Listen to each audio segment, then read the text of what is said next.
my God. There are 3 squads outside right now. Yes.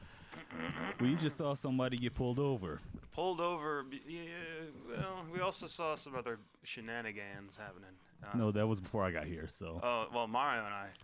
Mario actually witnessed. No, there's some dude, some scantly. No, He was in a bikini.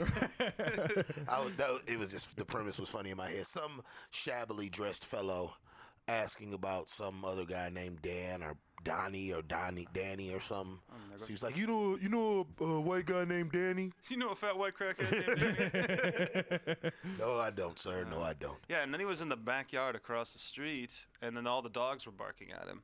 And then he got in his Cadillac. I think it's a Caddy. And then he started driving away. He got pulled over. The ossifer got out with his hand on his gun.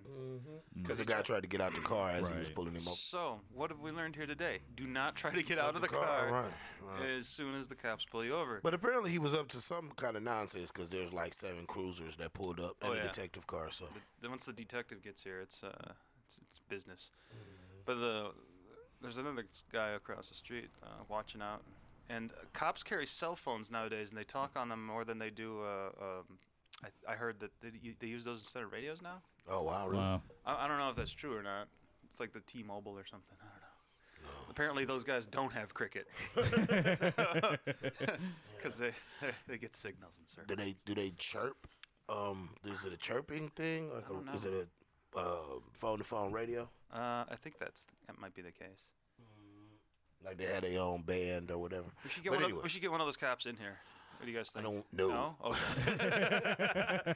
I just thought I'd ask first. No, cops are not exactly my favorite people right now. Especially after those big lunches. Yeah. Not just that, but They ruined my lunch. I got indigestion now. No, apparently a TV station in Chicago has footage of a cop, striking a woman, a cuffed woman in the back of the head. Of course, MPD. Yes, MPD. Oh. Which really makes it, like. Wait a second. There's another Cadillac that's crossing. So what we're seeing here are several cop cars and several Cadillacs slowly rolling by. I feel like I'm in Grand Theft Auto 3. Right. Wow. I feel like I'm in Superfly. Yeah.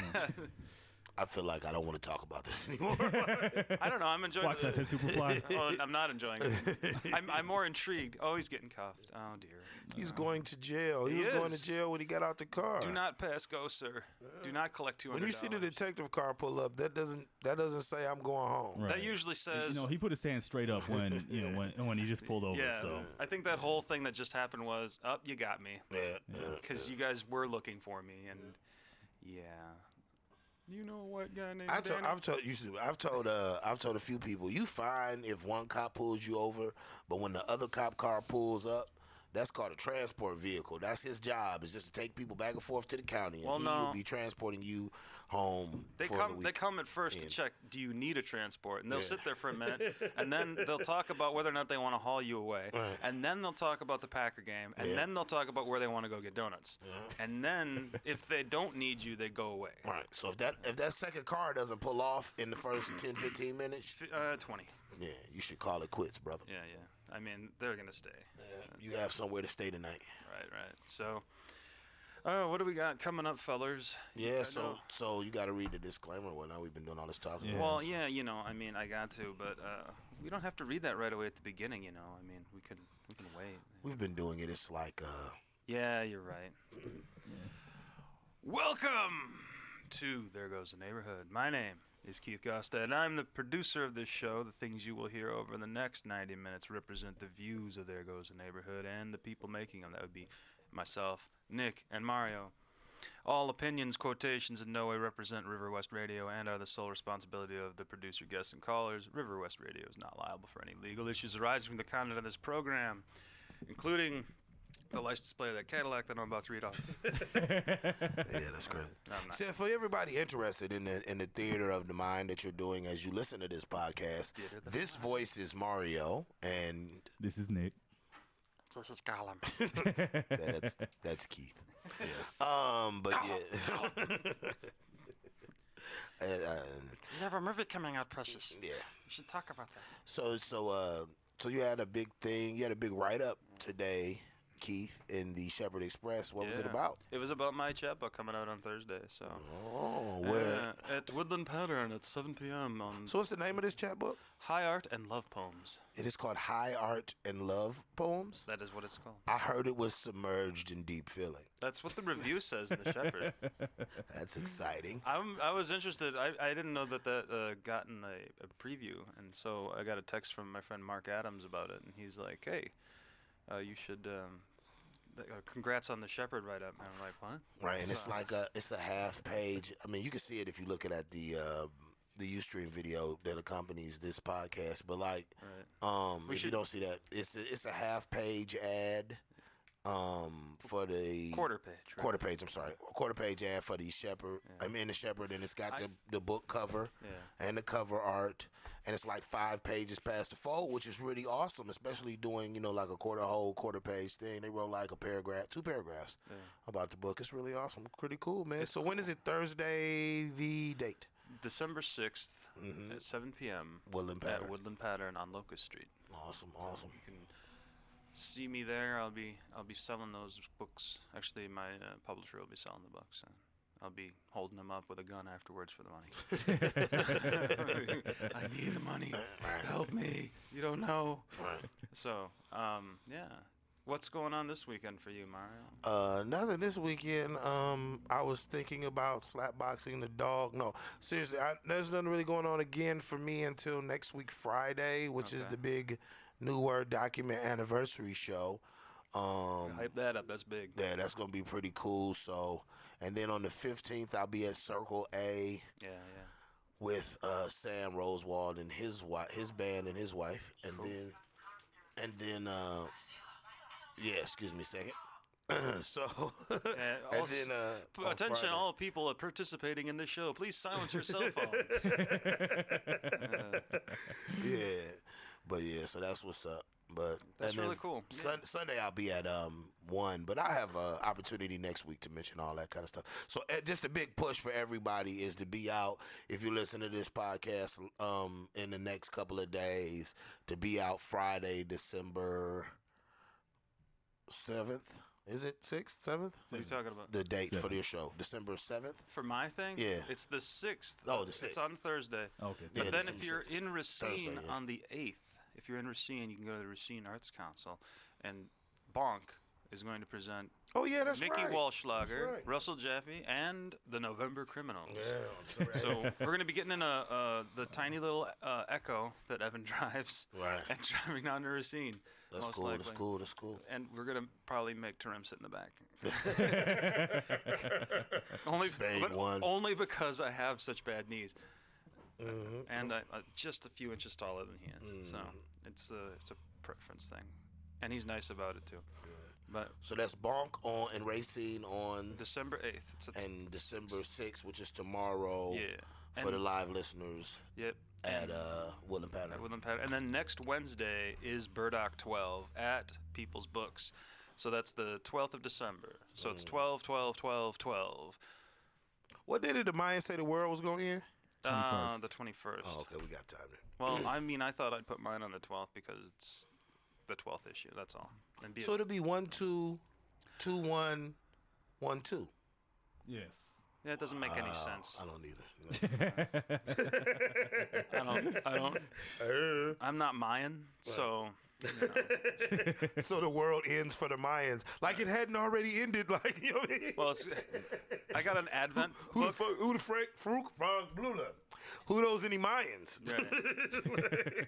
You might laugh at this, I don't know, or maybe you'll find it offensive, but the Advent book for the Catholic Church, or, well, it's for the parish, it's got a thing on December 21st, end of the world, question mark.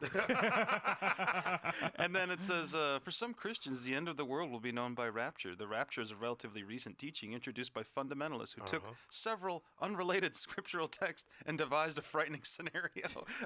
I love how dismissive and derisive it is right there. It's like, look, you're Catholic, that stuff. Read on.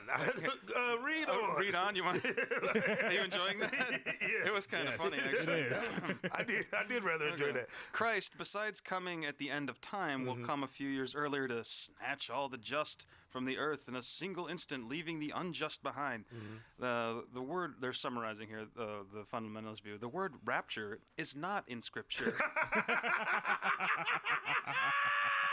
But its root meaning is to seize, and proponents use it in that sense.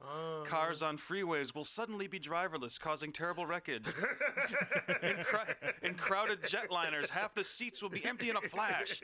If the pilots are among the just, they'll be gone too, and everybody dies. leaving the plane to crash. Right?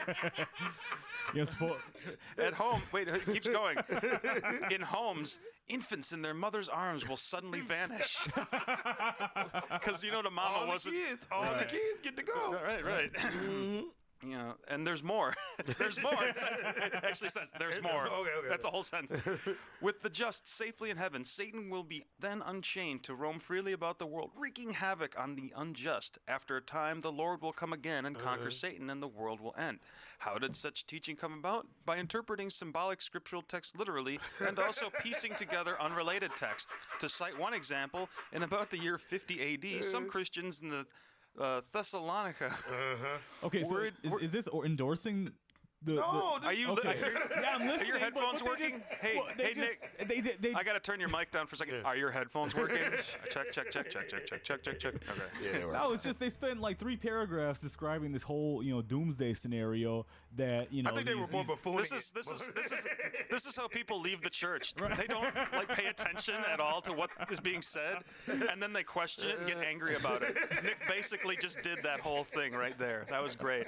I don't need to read any more. We just solved. That was perfect. I'm not paying attention, but I'm angry. I'm angry about what's happening because I'm not paying attention. He is furious. No, but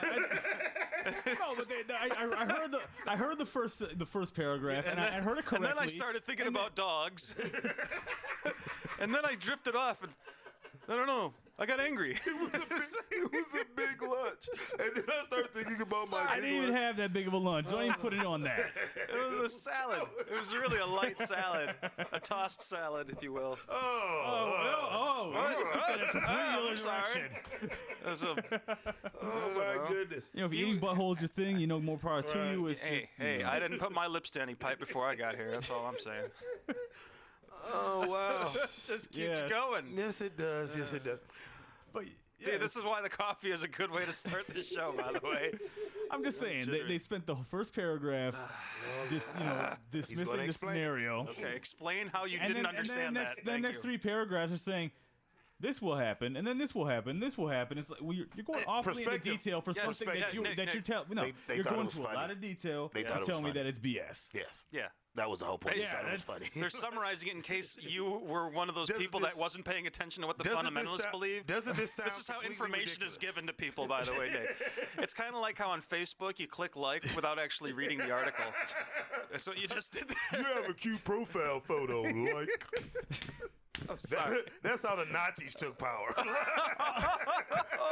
There were a bunch of furious people in the audience, and they weren't really paying very much attention. Why are you calling me a Nazi? He's German. I didn't call you a Nazi. Hey. Again, you're not paying attention. That's what I'm saying. All he heard was Nazi, and he went, yeah. I'm angry about The reason I'm staying quiet right now is because I'm trying not to swear. Yes, he's furious. He stopped paying attention a while ago and just got mad. I am paying attention. That's why I'm angry. Okay, I realize that's why I'm angry all the time, because I pay too much attention. I connect dots that maybe shouldn't even be connected. Yeah, about every 2 sentences you connect those dots and you leave out the ones that come in between. It's like the momentum guy. He has to write down what you just said so he can read that back so he doesn't get mad about what you just said. Oh, dude, it's memento. I'm just saying they're spending an awful lot of Sorry. Okay. I'm just saying. We gotta stop because he's gonna get mad. You should. He's furious. Hey, this is good radio, damn it. Yeah, but we need someone here to play the awesome sound clips, Nick. I mean, it's like I don't know what to do. Damn right. Woo, Tammy. Tammy saves the day. It's true. It's true. So the planes are just gonna fall out the sky. Yeah. and Basically, babies disappear. if Stupid. they let dude go. Yeah, he's walking out. He's walking away. Walking away. They just, hey, freedom, freedom. I wonder if freedom. You know that's not really surprising given the set of events. I mean, he just got out. Like he honestly didn't know what was going. Like, I mean, he was just looking for Danny. Right. Yeah. You know a white dude named Danny? No, I don't know a white dude named. I do know a white dude named Danny, but I don't think I know the Danny he's looking for. I don't think I know your Danny. Right. No, sir, I don't think I know your Danny. That was kind of weird how like 3 cop cars got there for that though. Right, and so we all know now on this street, don't go looking for Danny. Danny don't play that. Apparently that's code for call the cops. You're damn right. Ay caramba. So anyhow, basically the whole purpose of that, Nick, was if you were in the Catholic Church, they basically said all that fundamentalist stuff is garbage. Right. And they were just summing it up so that you understood what those people were talking about. That's all that was. And then they're talking about that in relation to the Mayan calendar, because they don't believe in the Mayan calendar either, but a certain segment of the population just thinks that all that stuff's going to happen. It's kind of like the fiscal cliff, basically. Right. Well, that it's all the 2012. I don't thing's understand all the fiscal cliff thing, so one of these days y'all got to explain it. Go ahead. Well, you got to pay taxes first for it to matter. Oh, then I don't care. Booyah! This is all. Yeah, I don't think any of us matter. How will this affect my food stamps? That's my question. I mean, will my Quest card like go down? I mean, that's really all that matters. I want to be able to buy some cheese. Cory Booker, the New Jersey mayor, yeah, is going to Newark, New Jersey mayor. Yeah. Is going to. He's the mayor of the whole state. Right.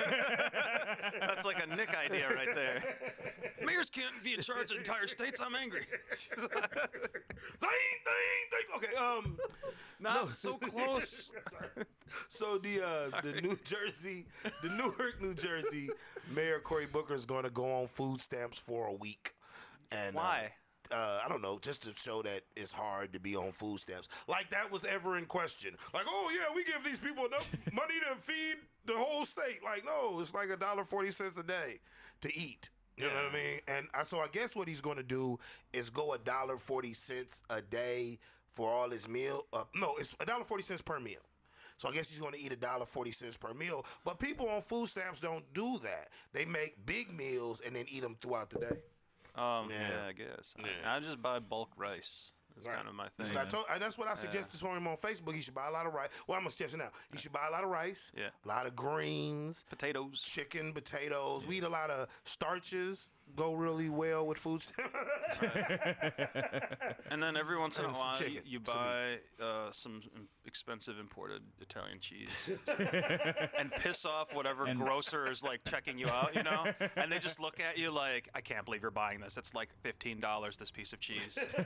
And you'd be like, what? It's the end of the month. Right. I need a treat. And then you put it on Jack's Pizza. Right. Then you put it on Jack's. No, a Palermo's. A Palermo's. Oh, yeah.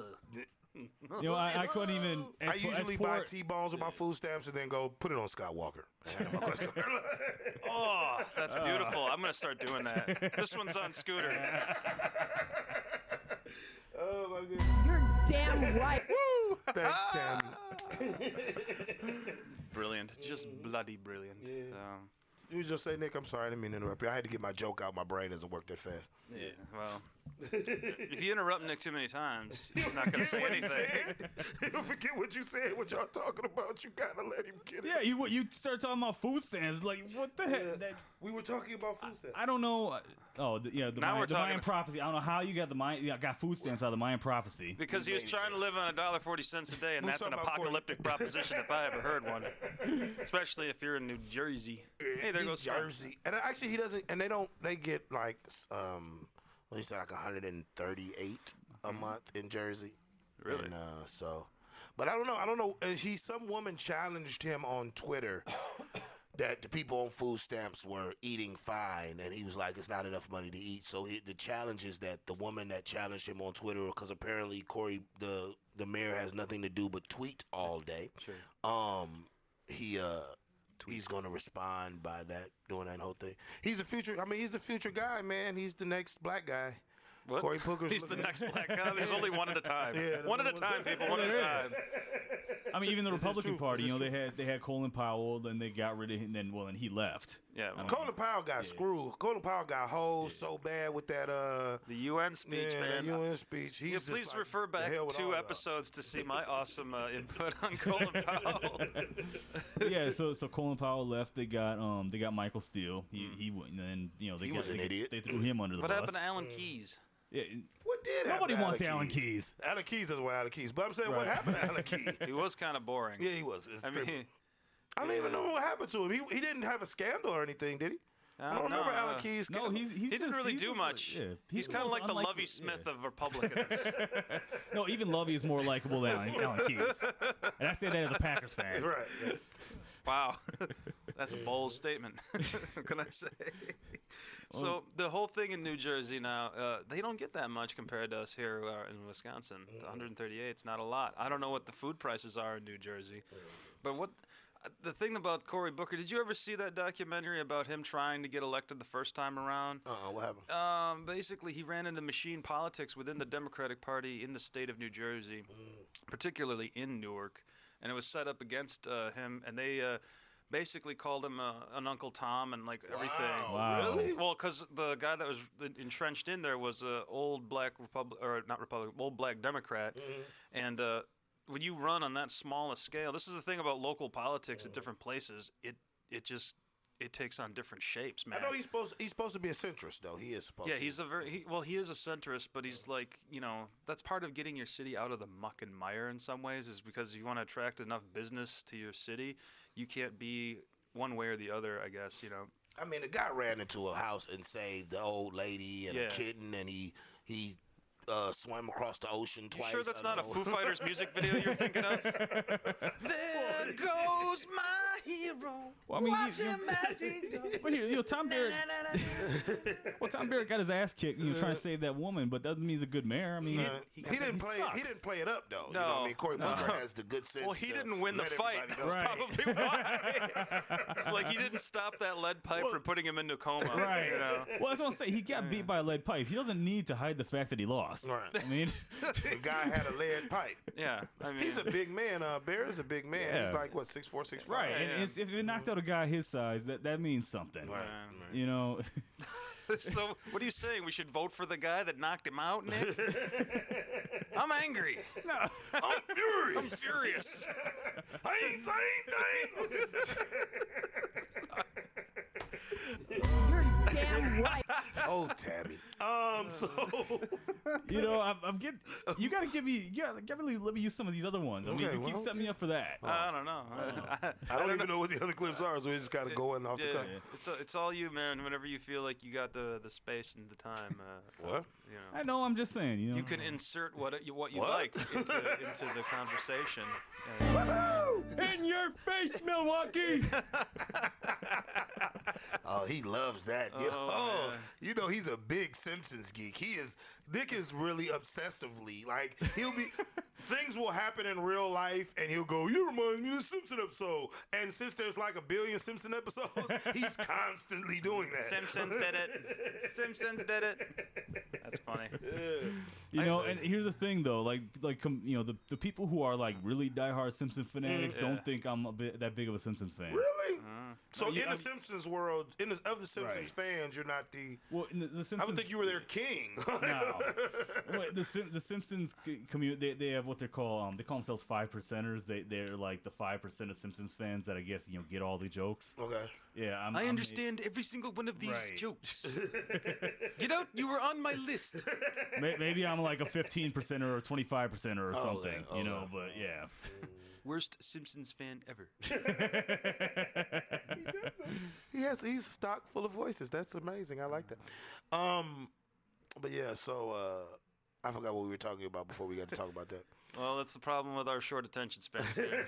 Maybe if you'd stop playing Angry Birds on your cell phone for a minute. I'm tweeting. Tweeting during the show. I'm tweeting Cory Booker to see if I can lure him into arm wrestling. See? Why don't you tweet all those famous people you're friends with on Twitter and see if you get them to call into the show, and next thing you know, we'll be talking to Sam Shields. Sam Shields only responded to one of my tweets. He retweeted me one time. He twatted you. He twatted me? Is that what he... I don't know. That's not what he called it. Nope. Mario wants to twat Sam Shields. I have twatted. Stephen Colbert said it. Oh, did he? Yeah, I can say it. He twatted. Twatted. That's disgusting. But yeah, so yeah, I tweet. I've only tweeted Sam Shields a couple times. He didn't know it was you. Common replied to one of my tweets. Who? Common. Common. Oh, Common. Yeah. I thought you said Common. A couple weeks ago, he posted a Vince Lombardi quote. So of course I had to be like, I love that a Bears fan's quoting Lombardi, and he just said it back to me. Suddenly I had at least 50 more Twitter followers. There you go. Yeah. When somebody famous retweets you, it's kind of like you get 12 more people that right. You are posting these podcasts on your Twitter account, right? No, I start doing that. I tried to make us a Twitter account today, but we don't have an email, and I don't know how to do it without an email address.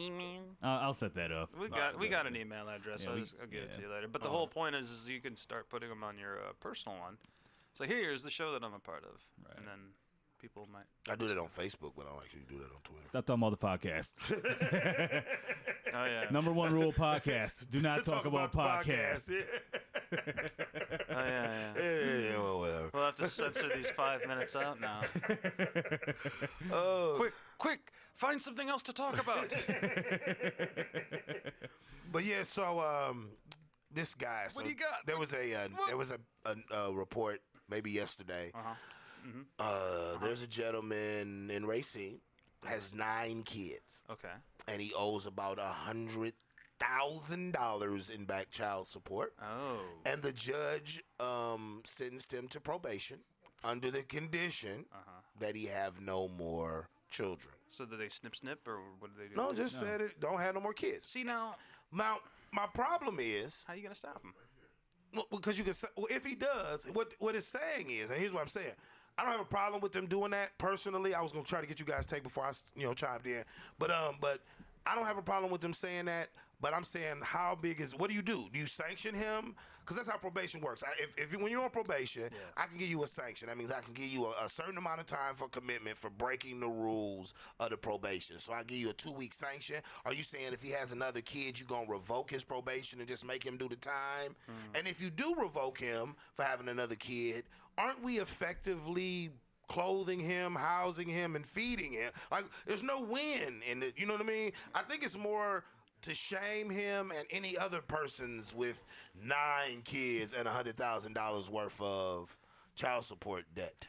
No. Are they all with the same woman? 6 different women. Oh. He is prolific. Yeah. in his absurdity. That's kind of ridiculous, man. Yeah. I don't know how you get to 100. And like the figure is arbitrary at some point. You know what I mean? $100,000. He must be really good looking. No. No? Not apparently. He must have a great personality. I'm thinking the large penis might be an issue. I'm thinking that probably is what it is. Women, raise your standards. I'm going there with it. I'm going there with it. I blame woman number 4. You know what I'm saying? Right. The first 2 didn't know that he was that guy. Yeah. The third one, but woman number 4, yeah, he's nothing. Like, he's a jerk ball, and you just keep having babies by him. So by the time you got to woman number 6, it's just ridiculous to me. Yeah. But I'm saying the court is charging him up to $100,000. How do you get to one? He is never going to earn $100,000 in his life. You might as well go $1 billion gazillion. You owe us $1 billion gazillion. Because he's never gonna get $100,000. You can say I owe you $100,000. Well, if he's packing that much man meat, maybe he could go into the porno business. Maybe he could just go into the adult film industry. I didn't think about that, but yeah, that could be a solution. Well, I mean, if you have a big Johnson, that's what you do, isn't it? You don't just sit there and talk about it. You got to take that thing on the road. Is that what you do? That's what you should do. Well, I'll see you guys. Yeah, I keep waiting for that movie to come out. Right. He keeps talking a big game over here. It's true. But have we ever had to go to the Y together? Right. I've never showered next to dude. I don't know what he's got. You know? I'm just saying. I could Google Mario the Poet on YouPorn or something. Yeah. That's my porn name would be Mario the Poet. I am far more creative than that. Yeah, it'd be Mario the porno guy. Well, yeah. Because he's in porno now, so he's the porno guy. When he's a poet, he's the poet. It's just everything he does, that's this. I gotta ask. Now he's Mario the radio personality right now. I gotta ask, what would your porn name be, Mario? What would it be? Mario the Packer. The Packer fan of packing. It's just an announcement. I don't know. What would my porn name be? Yes, what would your porn name be? I don't know. Long Stroke McGillicuddy. Don't get too vulgar now. Remember, I'm trying to. Pecker McPeckerson. Penis Schultz. I don't know why these names are ethnic. I don't even know why I feel like I got a great one. I got a great one for myself. For yourself. Go ahead. Ravishing Nick Nude. Okay.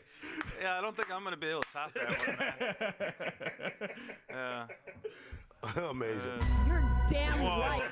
I do have a name for my wiener, though. Okay. Thor's hammer. Yeah, no. Okay, you know what? You know what I'll call you, Mario? I'll call you Chocolate Thunder, right? I don't know. The Dark Knight. That was. No, I bet you that's already taken now. I bet you is. there's a bunch of parodies for that. Did you see there's a porno Avengers parody? No, I didn't see it. You know who's in it? China. China? She's painted green and she's the She-Hulk. Oh wow! You know, there's a wrestling parody too where China's. Oh yeah. Yeah. It's gross. Well, China's the She-Hulk or a porn star? Friends of mine have pointed these things out to me via email.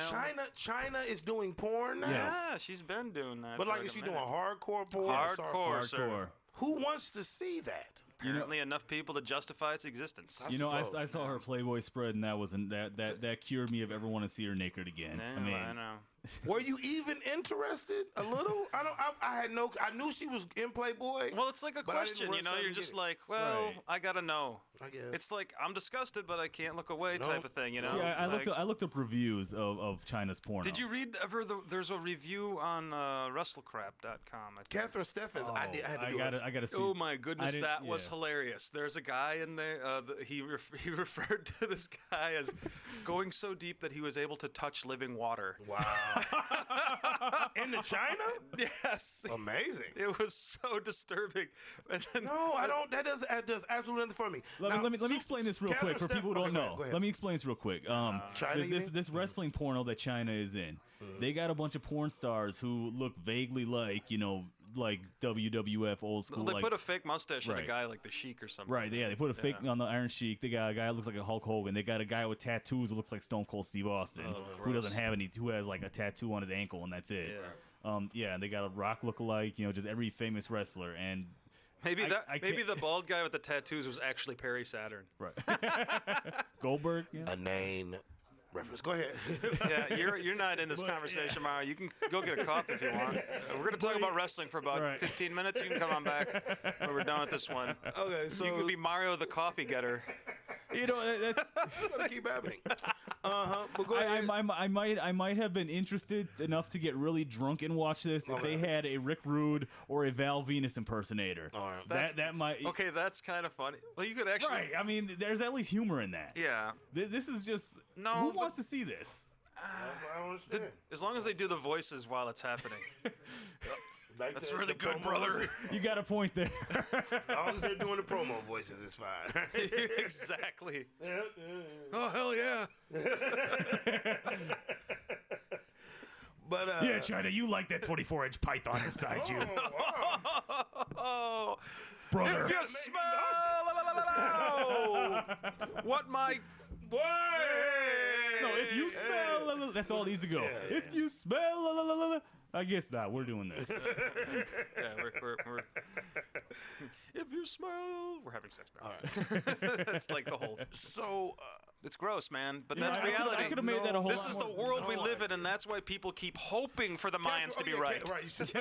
It's not so much that it's gonna happen. It's just people are like, "Oh God, there's China porn now. Right. Please end this world." So I agree. That's why I think that's what it is. I think the 2012. I think is complete BS. Yeah. But I hope it's true. I'll go on record. Nick is saying one of that. those guys. Yes, I am one of those guys. You know, I achieved this in the last couple months. Actually, I have a lot of deep feelings, so I don't think that way. Submerged in. No, I'm a hateful person, and you know, I'm not trying to. What is that? And don't do it so close to the mic; it kills my ears. But Catherine Steffens, the chick that wrote the hip hop expose, the hip hop whore, she wrote a book, and I watched her porno, and it was actually pretty good. As porno. Was she hot? Yeah, Catherine Steffens is real hot. I don't know. You've never seen Catherine Steffens? No. Oh, wow. I've probably seen her a few times. But Hey, I probably know her. really I only started rapping a year ago, Mario. Okay. You started rapping? Catherine Steffens. I haven't watching got rap on MTV. It says there in your bio. I haven't gotten around to unwrapping yet. If you know what I'm saying. Yeah. If you know what if you smell. Wow. No, we're doing this. Yeah, he hasn't had his share of floozies wearing beer winch outfits yet. Right. Needs to There's a happen. poster that's circulating about And some party that they're having, some DJ party called Trash. And so the flyer is two young white girls, one in a pair of aviator glasses with a snapback baseball hat turned to the back, and the other one in like a muumuu You with a 40 promoting ounce. this? I'm not. I'm just saying what it is, and I found it disturbing. Like, there's some.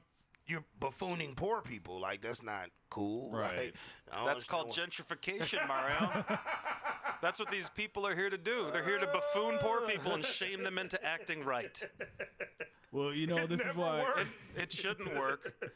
That's kind of why, like, as many bad things as has happened to me. Now, I've been, like, had a bottle broke over my head, and like I've had friends of mine punched in the face. Well, actually, This is your riverwest experience. Riverwest But you were here experiences. before the whole of the gentrification, though. Before it took full hold. You were here No, before. man. This gentrification is a 25-year-long process, and this is going to keep going until the rent rate rises sufficiently enough to drive an economic wedge into the neighborhood. The problem is there's no actual natural barriers to the other neighborhoods. Like Bayview can grow and grow and grow because it's way down on the south side of the city. You got to cross bridges and all that stuff to get to it. Yeah, but I disagree only because. Well, I'll let you finish your point. Go ahead. Oh yeah, but I'm saying like you can't really get away from the crime here because people can get here easily that don't live here. That's what I'm saying. It's because, but I would agree with you that the gentrification was going to continue if the bottom hadn't fell out the housing market and it kind of stalled everything. Yeah, Right. yeah. You know what I mean? That stopped it all from really going down proper. And so like what you've got now is you got a neighborhood. It's full of people that would be gentrifiers, but they can't like fully commit to it now because they don't have the same middle class income that they once had. So that. But the interesting thing is now Which makes a good mix. I don't mind this neighborhood. No, this I gentrified like it. neighborhood as much. But I'm just saying, like, so like now people can buy houses that normally wouldn't buy houses. But what's interesting to me is those people that are buying the houses actually care about the neighborhood. Right. You know. Right. So that's kind of the cool thing. And I that's don't. going And I wish it would be more. I wish Riverwest would be more racially mixed, but it is enough of a racial mixture that it's not all one anything. There needs to be more Mexicans and Puerto Ricans in the neighborhood to really be like. This is what Riverwest feels like Milwaukee to me. Yeah. At this Right. point, like there are black people over here, there's white people over here. There's a few too many white dudes on bicycles for my taste, but I'm okay with it. You know what I mean? sure. I'm not hating on you and your biking. I was just saying there's just a few too many for my taste. But then there's a lot of black dudes that ride their bikes too. You know what I'm saying? I think maybe probably for different reasons, but you know what I'm saying? And I wish more the kids, their kids don't seem to play as much as they should. I see. Being that they live so close I see together. some kids playing together. Like Yeah. when I lived over over here. Oh no, at the parks you mean? No, well, and the little parks, not. Okay, here's the thing. Right. Like, I don't see a lot of kids playing together, black and white kids, I guess you're saying. Like, I don't see a lot of them playing together once they're past, like, 10. Okay. But before that, they are always playing together. In the neighborhood where I was living, I used to live on Bremen and Chambers, and there's a tiny little kids park, like, right up the street from that. And you go by there, it's lots of kids were out playing, and there's always, like, 3 or 4 adults. And but I think what it was is, like, daycares and stuff. You know what I'm saying? Okay. And so they were playing. I don't know that it was neighborhood stuff, but I did see neighborhood kids playing together a lot. Actually, I stay right by Brewers Hill. Yeah. And they have a little park area, so when I take my kids in the summer, there were black kids there. Yeah. Or there were white kids there. But like the kids, so kids would come to the park to meet up. Sure. It just wasn't really happening. No, you know what I mean? So I think people are taking their kids, parking them other places, and then I go to the little park on Humboldt. Yeah. For like picnics and stuff, because they had that big picnic. You talking area. about Gordon over here? Yeah. Okay. Yeah, and I go there because they got a really nice big picnic area, and you see like college kids, and I know there are families that live in the area. I just wonder why they don't take advantage of the park more. And it's done on the summer days when it be really, really hot and they get their sprinkler on. But that's different because it's such an event. Everybody was coming to that park anyway. Yeah. You know what I mean? Well, that I think is a better neighborhood park for that purpose, is because of that water. I think that's probably the best park in the area just by virtue of having that.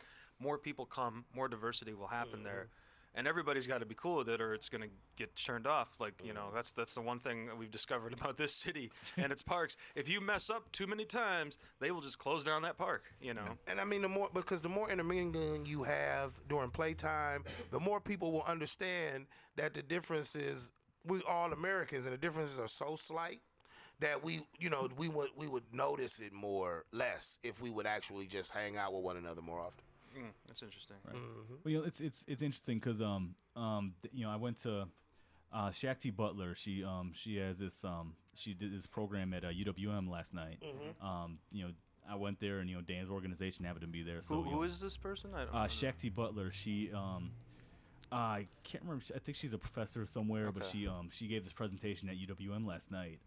It's called "Cracking the Codes: A System of Racial Inequality," and it was a really good program that facilitated dialogue and and the only part I didn't like, and I hate to go here because I like pretty much everything else about it, but there's a point where she asked, she's like, just show of hands, who here would say this is a segregated city? Yeah. And I mean, first of all, I guess before I explain like why I think that's a loaded question, does anybody do you want to comment? Milwaukee has always been segregated. Yeah, and it's segregated within the white community. Yeah, it was segregated before black people got here. Right. Before there were Puerto Ricans. It was like Italians over there, Irish over here. Right. And that's the thing people need to understand about this city. It's always been that way. And it really... I think it's a Germanic influence, though, because the Germans cornered themselves off because of World War II. Coming here after World War One, even right. because they came here after World War One, and then when World War II started. Well, no, they were here. There was a huge German population here before World War One. Was there? I didn't know that. I thought that was. Well, in fact, this was a German-speaking city before World War One, and then when World War One happened, they got rid of the German language newspapers. They changed the pronunciations of certain places. New Berlin became New Berlin. You know what I'm saying? Like things like little subtle things like that. Sauerkraut became Freedom Cabbage or whatever. Liberty Cabbage. Yeah. And things like that happened because they wanted to get rid of the Germanic influence of the Huns. So they went ahead and they but my thinking was this happened after World War One, but you're saying it was before World War. Well, no, Germans were here before World War One, is what I'm saying. Okay. Because my people came in the 1880s, right? Germanic, right? Go ahead. And then the food cooking. Yeah, I was like, what does that smell? It's always coming from the back. Anyway, so there've been 3 or 4 waves of German immigration into this area. So you had the 1840s, I think. 48ers. And then you had the 1888, 89, because that's when we got here. And then you had people that came in between the wars. And so this was nicknamed the Munich of the West. Right, I knew that. Way back in the day. And so the German language newspapers and all that stuff had to go away around World War One because those people didn't want to be identified with German sympathizers, because we've seen what happens to, like, the Japanese folks got like rounded up. You know, this country is kind of, you know, as much as we talk about racial segregation in this city, this country of ours has a history of doing things like that, and they kind of knew that was going to happen. So there's like, okay, the accents are gone. We're speaking properly. We're speaking good English now. You know, there are stories about FBI cars in Slinger, where I grew up, back in like the 1940s and stuff, because they thought that there was Nazi sympathizers. But that's the thing, like across the country, it's been like that. So when it happened in Milwaukee, you know, they cut their culture down, but they kind of kept the heritage alive because they wanted to keep that part of it. And so like what happens is people who are cut off from their language, I think, this is just an opinion now, because I was giving you the facts as I knew them. Right. I think when people have to get rid of their heritage, or if it's taken from them, or whatever, when you lose language and certain other things, there are things that you are left with that you cling to more, you know, fiercely than you otherwise would. Music, dancing, your neighborhood. You know what I'm saying? So like that's kind of what happened in Milwaukee, more so. For some reason, I don't know exactly why. Probably because Chicago was exploding in population, and everything was going there for commerce. So this place was kind of left on its own. And because Chicago was thriving and constantly busy, it didn't have the same kind of things happen. It certainly happened. You have huge Polish neighborhoods down there and everything like that. But I think up here, because it remained small, the kind of stuff that happened was more insulated. You know what I mean? I don't know. So that's my answer. Mario's got probably another view. No, that was effectively the same thing I said. I think a lot of it has to do with the German heritage and the Germans cordoning themselves off. So you had to kind of be self-sufficient. And the German people here were the ones with all the money, the Millers and whatnot, were the ones with all the money. So people had to learn how to fend for themselves. Not all of the Germans had money. Just got to make that clear. Well, I'm not saying all of them did, but I'm saying that the names did, because the Irish all sank with the Lady Elgin. No, those were the other wealthy people in Milwaukee, and then that ship went down. All the Confederate sympathizers went down. And, you know, did I say that? Yes. So what was your good? Take? And you were Confederates. No, that's not right. That's not right. I mean, it's morally ambiguous, is what it is. Look, I'll quote Bill Hicks here. Right. I don't mean to be cold or cruel or vicious, but I am. But this is why I really get frustrated with the conversation about segregation in the city. Sure. And mind you, I want to make you know, I'm not talking about the fact that we're having the conversation. I'm talking about why and how we talk about it. Sure. You know, it seems like a lot of people are freaking out over one statistic that most of the time doesn't even get reported or quoted correctly. You know, it's and of course I'm talking about, you know, Milwaukee being the most segregated metro area in the entire U.S. Yeah. Keyword there is metro area. You know, when we have, you know, the Milwaukee metro area is Milwaukee County, Washington County, Ozaukee County, and Waukesha County. Yeah. When 3 of those counties are more than 95% white, why would Milwaukee ever move down that list? Well, right. I mean, the city itself is like probably a little bit more diverse than it's given credit for. But and that's my point. In sections, though, but now, not is as that a whole. I mean, is that to say that, you know, Milwaukee is you know isn't segregated? No, but but you know, show me one city with more than 20 black people. This is no more different than New Orleans. You can't say that's true. When I was in New Orleans in 2005, man, that was a segregated city, or felt like it, because there were only certain places white folks could go that you wouldn't get messed with, like really hardcore, you know. And poor white people in Milwaukee and poor black people in Milwaukee don't, like every other city I've been to, the poor people live over here. Yeah. So you'll have poor white people and poor black people living in the same neighborhood. In Milwaukee, that's not the case. It's starting to change, but it's not the case. I think it's kind of getting to be a case on the south side, though. Yeah, but it's more, and that's what I'm saying. Like, I don't, you know what? And I don't have that experience, so I can't really speak to that because I'm almost never on the south side, so I don't really know. Let's take a field trip one day and go down to the south side. Let's go to Leon's, get some custard. That's not south enough, man. We got to go to the real south side. We got to go. What's the real south? That's the south side I'm familiar with. My mom used to work down there. Well, we'll go there. We'll take a tour, is what I'm saying. We got to take a field trip. We'll start at Leon's. And then, well, I don't know. Where do you guys want to go? Oh, no, man. I'm not going on no south side. I'm good. like I said, I don't like Mexicans in cowboy hats, and I get uncomfortable after a while because they be watching me. I feel like they watching me, and maybe that's what the problem. They're watching you, man. They want to know what's that guy got his sunglasses on for. It's 9 p.m. I keep telling you, man. I understand why you wear them. You're my friend, and you told me.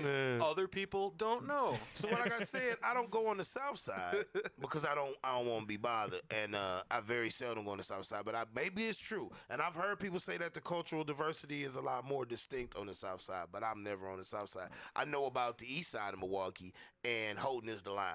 Like on the side of Houghton, it's about 4 white families. You know what I'm saying? Where are the families, the poor families at? And you say they on the South Side, but I just don't see them. Well, Fryer lives over there too. So. Well, my point about Milwaukee is, there's segregation here, but you take any major city with a decent sized black population, and every single city has that has that part of town where most of the black people are herded into. I've lived in Milwaukee, I've lived in Detroit, I've lived in Atlanta, and I've visited probably a half dozen more cities, and every single time that has been the case. Well, like I said, in Cleveland, there are neighborhoods that are just black, there are neighborhoods that are just white, but they have mixed neighborhoods. When I stayed in Charlotte, same difference. It's almost like Milwaukee, except everything is so spread out. They have a lot of like apartment, like condominium almost communities. Sure. That's how the people live, and so within that housing structure, you just have families, so it really doesn't matter. But there are sections that are solely black and solely white. I'm just saying the amount of mixed neighborhoods in Milwaukee, at least in my experience, are smaller than anywhere else. Like we don't have a lot of those. Well, the way that we're mixed is different too, because I mean, if you look at statistically or whatever, we've got riverwest is very mixed up, right. But you actually Shorewood is very mixed up, but people don't get that because you have a huge amount of Russians that live up there, but because that's white people, they don't want to look at it that way. But that's a fact of the matter. There's a large immigrant population up there. Well, I mean, I'm thinking about Riverwest. I'm thinking about Washington Heights. I'm thinking about the Northwest Side. I'm thinking about Walker's Point. These are all fairly integrated neighborhoods. And Walker's Point, really? Walker's Point has both gay and straight people. Well, yeah, I would put that on Walker's Point, but yeah, the rest I agree. Yeah. I agree. Yeah. But then the neighborhoods in and of themselves are usually not that enormous here in Milwaukee, though. Would you say that? Right. Yeah. Yeah. Definitely. Well, they're very small neighborhoods, I guess. And it's a village. The whole city has got that vibe to it. You know what I mean? Because it's got the 3 different villages that grew up to become the city. Right. And so like they all kind of keep that mentality to some degree. And that's a good point. I make that one all the time. Like this Milwaukee, for those who don't know, started off as 3 different cities: Juneautown, Kilbourneville, and what was Walker's Point? Was that what it was called? I can't remember. Okay, but yeah, there's basically north side, east side, south side, and we have retained that to this day. I mean, like the bridges downtown are actually angled because they were different. They were different towns that didn't get along, the east and the east and west sides, and so that's why the bridges are angled, because they didn't get on the same page and figure out how to cross this bridge. And that that tradition continues today in this city. But man, I am all for the diversification of Milwaukee. I spend 70% of my time trying to diversify Milwaukee in one way or the other. You know what I'm saying? Whether it's my poetry, flirting with white chicks doesn't count. It doesn't? Well, then I take that back. 30% of my time I spend. but no, seriously, like I said, so I'm a big proponent of diversification. I feel like people are people. You know what I mean? We get in a race because it's a way to be divisive. If you poor and I'm poor, I'm for you. You understand what I'm saying? That's why I like the whole communal thing that's been happening in Riverwest in such dramatic ways, because it's making people of lesser means have an opportunity to, 1, have ownership, and 2, to think communally. I mean, it's why I was born and raised in Milwaukee. That made me a Green Bay Packer fan, but I stayed a Green Bay Packer fan as a man because the city of Green Bay owns that team and they're not going anywhere. Yeah. And that, that's meaningful to me. That makes a statement as a franchise. It's actually not the city that owns them. It's stockholders who a lot of them are Green Bay residents. They're so tied into that community. It can't. I don't think it could. No, they couldn't. It couldn't. No, the laws of the stocks. There's actually insurances that nobody can get so much of the team that they can move it. And it's like definitely tied in with the identity of the place too, the location, more so than anything that's happened here in Milwaukee is in regards to sports teams, because we did have I think we had a football team at one time. We had a football team in the 20s called the Milwaukee Badgers. Yeah. And they didn't last long. Well, it didn't last long because their management was out of Chicago and they were inept and corrupt. But the thing about this team is that Chicago they had corrupt? What? Yeah, Wow. right. Chicago inept at business. What? Nah, I don't want to bag on. I like Chicago, but this the I like interesting their thing hot about dogs this. and their pizza. And Barry, but other than that, I'm good. But this Barry Obama, I mean. no, this team, like a lot of people don't know that Fritz Pollard, the first African American coach in the NFL, was a member of this team, as was Paul Robeson. Interesting. Yes. And but you go to baseball, and we've had 4 different teams. Right. I can't even remember now. Before it's we had pilots. Yeah, there's the original there was the original Milwaukee Brewers who became the St. Louis Browns and are now the Baltimore Orioles. Right. Then there was a minor league team called the Milwaukee Brewers. Yeah. And then we got the Braves, and so those Brewers folded. And then when Bud Selig bought the Pilots and brought them back, he grew up watching that Milwaukee Brewers team, the minor league team, and named them after them. Right. So, I mean, you just keep having all these different things, though. And it's interesting. People keep trying to tie the identity of the city to that team. And it works to a large degree. In the summertime, I love going to Brewer games. And I really enjoy the team a lot. But I understand, because that history is so convoluted, it's not quite the same. And I don't think they can get as many casual fans excited about their season unless they start to go to the playoffs. Right. And that is why they kind of remain where they are in some degree. You know what I mean? I agree. And well, I think a lot of it is that after Bud Selig gave the team to his daughter, I think they alienated a lot of people. Well, as soon as Bernie Brewer stopped diving into a mug of beer, and into the splash zone. Yeah. Ooh. No, it wasn't them dicking over Paul Molitor and sending him to Toronto where he won World Series. No, it was Bernie Brewer. Yeah, right. So as you can tell, I'm still a little pissed about that. Did Robin Yount close his career here? What's that? Did Robin Yount close his career? Yes, he did.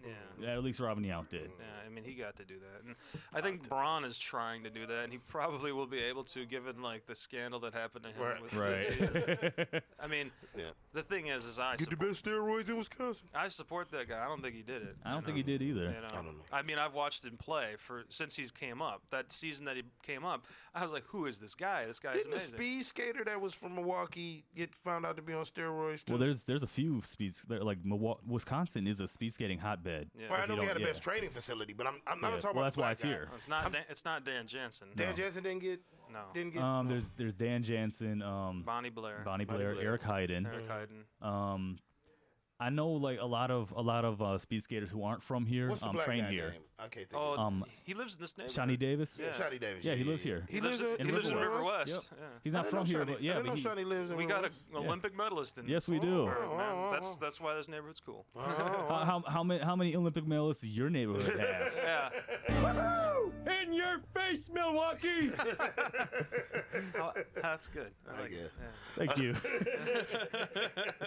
Well, I mean, as long as we're not comparing ourselves to West Dallas, we'll be okay. I'm fine.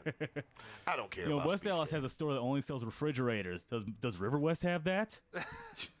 Only sells. Yeah, that happened. Does Riverwest have West Dallas's thriving new metal scene?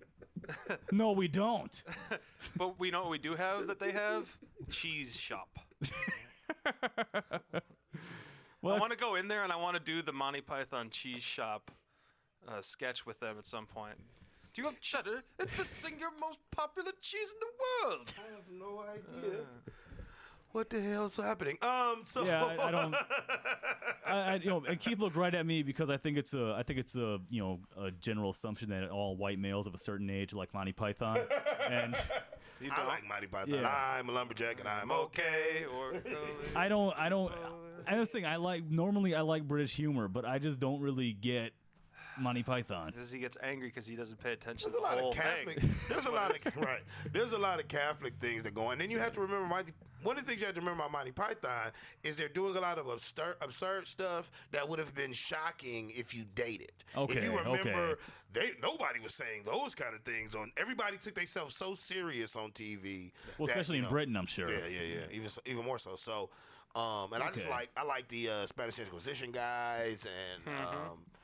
They didn't have enough money for a horse, so they just got 2 guys with halves of coconuts and cracking them together as they roll up. I'm waiting for you to. done bumping your mic. Okay. Sorry. He's fondling his microphone stand. Man, I don't know what the heck, man, but something be biting me, man. I got to change detergents, dog. I've been itchy all day. Just roll with it, man. Just roll with it. Roll with it, brother. Yeah. Just pour hot water on it. Ow! It'll scald you, and then you don't have it.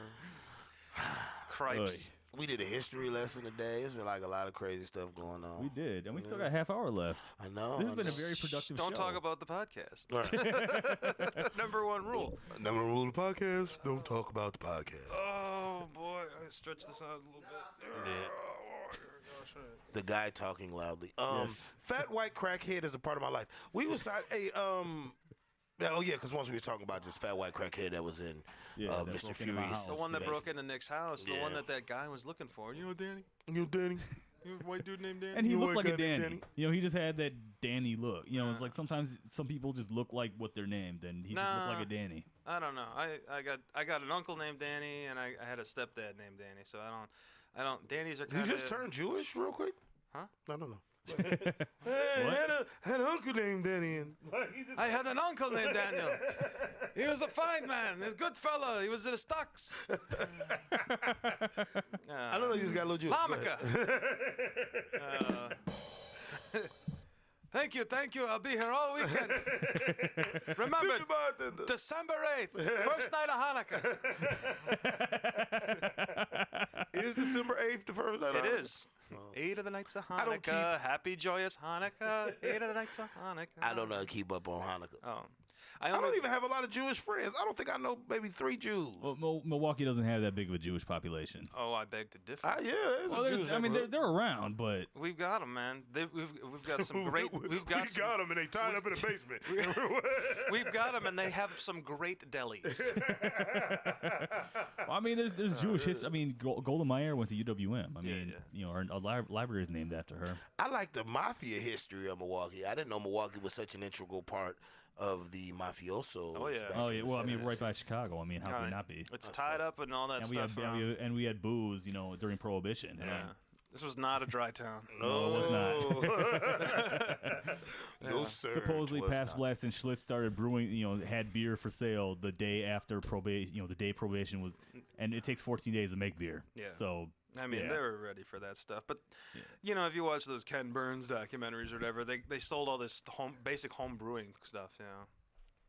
All right. You want to take a coffee break, man? I think I might just. Why don't you go do that, man? Nick and I will talk about the mobs and stuff for a while. All right. That's great, guys. I mean, if you want me to play some music or something. Yeah, that'd be great. Please, yeah. Nick, do you have any tunes listed in your thing, or do you want me to give you something to play? I got the flash drive with me. You want to load it up there? Go ahead, put that in there. Until then, I would like to remind everyone that The Hobbit: The Unexpected Journey is coming out. That's my movie, precious. Is this November Criminals again? We got plenty of stuff on here to listen to as soon as he gets it all loaded up. There it is. You can read off some of the file names for me, and I'll tell you what I got. Boom, boom, boom. Let me see. This is really professional, by the way. Yeah. So Mario, since you're the one that's demanding this break, why don't you fill the time before we get into this thing? Yeah. So we're finding music on the. No, not like that. Not play-by-play action, my bro. You got to come up with something interesting to talk about. So there were two guys in a T-shirt that were standing in front of my house the other day, smoking pot. And one of them happened to be black, and the other dude happened to be a dwarf, and they were smoking weed. What? And I said, how inconspicuous aren't you fellows that you would stand on the corner of Houghton near North Avenue and smoke pot? Why didn't you say you said the race of the black dude, but not the dwarf? Why? I mean, dwarf is a race, isn't it? It doesn't matter if you're a dwarf. All right.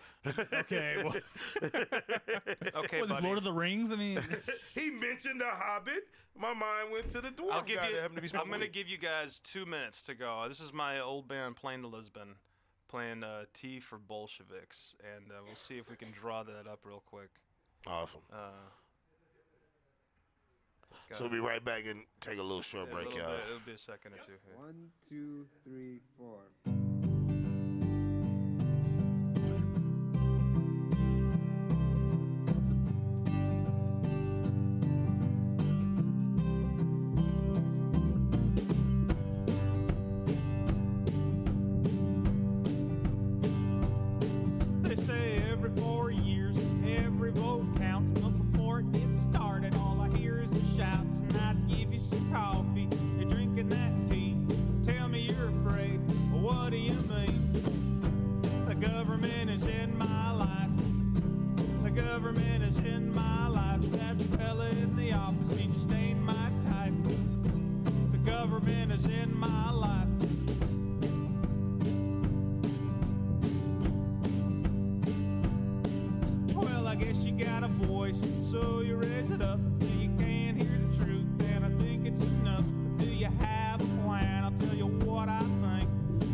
here and they got a new drink. The government is in my life. The government is in my life. That fella in the office, he just ain't my type. The government is in my life.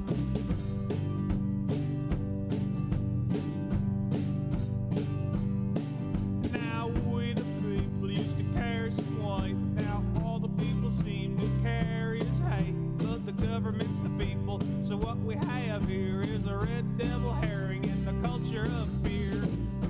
The government is in my life. The government is in my life. That fella in the office, he just ain't my type. The government is in my life.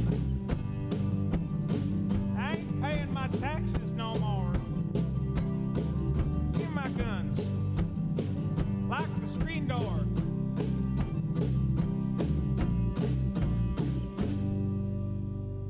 There it is. Playing to Lisbon, my old band from back in the day. I didn't know you were in a country band. It was we did 2 alt country songs for the band. Those were the first 2 that we wrote, and then the rest of them sounded more like chamber folk, I guess. Okay. Because everybody else was like, I don't want to be in an alt country band. I was like, I love alt country, guys, because you can say all kinds of like really political things, but as long as it sounds like country music, people will listen to it. So that was the whole idea behind that. That was called Tea for Bolsheviks, and we wrote it about the Tea Party. And it kind of predates the Occupy movement, so we were kind of like making fun of the right and the extreme left at the same time.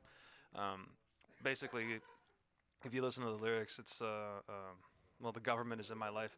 That was the startup lyrics. So my friend Ben and I, we were talking about politics, and the thing that the people on the right were the most afraid of, and the thing that they kept saying over and over again, I don't want the government in my life. I just don't want the government in my life. They were like freaking out, and this is like how the Tea Party movement basically got started up, right? So we were joking about it. It's like, that is such a stupid thing to say, because first of all, the government in your life, what does that mean? You know, like, what are you afraid of the government for? People just have like this paranoia of it. Right. And I was like, look, the government is in your life no matter what. The government, any government, whatever you're thinking, they're just going to be in your life, because look at the way that the world is right now. You know, be scared, be whatever you want to be, but don't sit there and just complain about it all the time, you know, because it's annoying.